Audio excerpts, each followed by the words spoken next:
Autre question, et là ça concerne peut-être la pédagogie. Vous l'avez dit que c'était très important d'aller jusqu'au bout.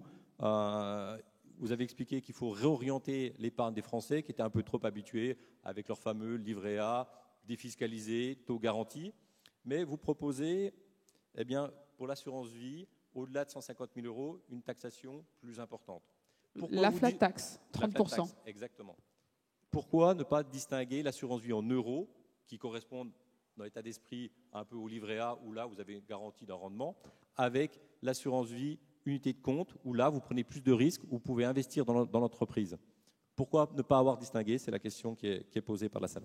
Il y a eu, voilà, juste, c'est un sujet sur lequel je ne vais pas m'étendre, parce que vous imaginez bien que vu mes fonctions précédentes, j'avais été extrêmement impliquée dans ce débat du côté des assureurs. Je vais vous raconter ce qui s'est passé et comment l'arbitrage a été donné. Et pas me prononcer sur le fond, parce que c'est un peu compliqué.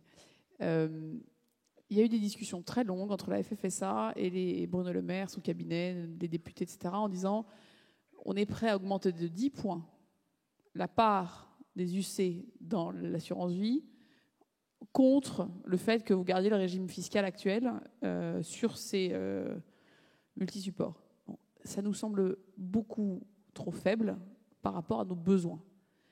Si vous cumulez, je prends un cas, vous cumulez la baisse de vous supprimez l'ISF sur ces assurances vie à plus de 150 000 euros d'encours.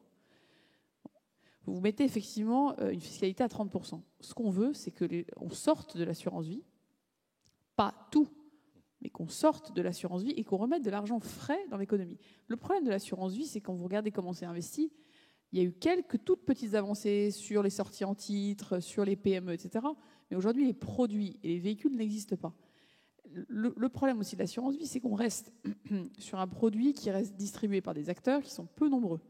Si on veut diversifier, si on veut ouvrir, si on veut que le private equity, que les business angels, si on veut décloisonner aussi un peu le milieu, l'assurance vie nous paraît être quand même un produit très, très connu, très, très, très fortement ancré dans notre culture, mais il ne faut pas s'interdire de réformer.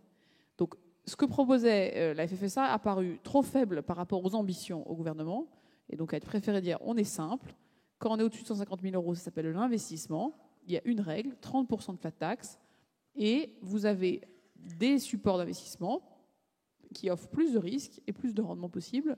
Voilà. Alors après, je sais que dans le débat parlementaire, pas forcément depuis chez En Marche, mais dans potentiellement le MoDem, potentiellement les Républicains, il y a plein de gens qui se posent des questions sur est-ce qu'on n'aurait pas intérêt dans la flat tax de mettre un taux inférieur si on a la détention longue d'actifs dits risqués. Donc on va revenir avec des débats qui ressemblent un peu au débat de l'assurance vie, qui est de dire on reprend le problème à l'envers, on reprend la flat tax, et si vous avez la détention très longue, on va baisser le taux. Je ne suis pas sûre que ce soit le signal qu'on ait envie de donner. Je voulais juste rapidement, sur votre point de l'incitation. La logique de l'incitation, on la comprend parce qu'on y a été habitué. Qui est de dire, je vous fais un grand panneau rouge qui flash pour vous dire, vous les Français, c'est là qu'il faut que vous alliez parce que fiscalement, je vous donne le signal que c'est bon pour l'économie que vous alliez là. L'ISF PME, ça a mis 10 ans, 15 ans. Les premières idées, c'était il y a 15 ans. Donc, la mise en place, c'était... voilà, il y a eu des premiers 10 ans, voilà, 10 ans. TEPA, voilà. Il a fallu attendre, en gros, 2000, les vrais décollages, c'est 2012, 2011, 10, 11, bon...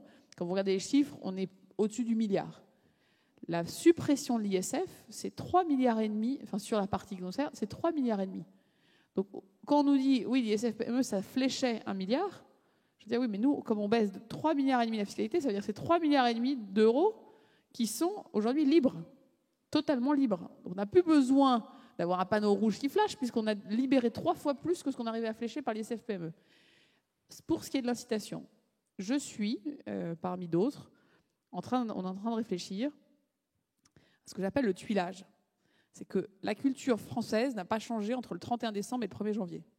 Donc si effectivement vous n'avez pas l'ISF PME, si effectivement le Madelin, donc c'est la même chose que l'ISF PME, mais sur l'impôt sur le revenu, avec des taux et des plafonds qui sont aujourd'hui effectivement assez réduits, ne change pas. Les Français pleins de bonne volonté qui, le 2 janvier au matin, se disent « je vais soutenir le gouvernement dans son effort productif », se disent « très bien, comment je fais ?» Le 2 janvier, si on est très lucide, je ne crois pas que tout le monde aura eu le temps de s'adapter.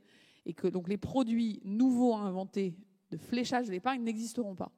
Donc on est un certain nombre de députés à considérer que de manière temporaire, et je vais vraiment insister sur ce mot, on a besoin d'un tuilage pour que toute la profession s'organise, invente ses produits, ses mécanismes, ses canaux, mais que, comme ça ne va pas se faire entre le 31 décembre à minuit et le 1er janvier à minuit, ça laisse 1 minute, c'est un peu court, on peut avoir un mécanisme temporaire qui potentiellement peut ressembler à un accroissement à la fois du taux et de l'enveloppe Madelin. Donc ça, mais je tiens à dire, c'est pas notre logique si on le fait. Je ne sais pas si on va réussir à le faire, je ne sais pas si on va le faire d'ailleurs, mais si on le fait, c'est vraiment une optique de accompagner un changement culturel et d'un changement de produit qui doit être beaucoup plus profond. Si on fait que du Madelin boosté, on sera complètement à côté de notre ambition.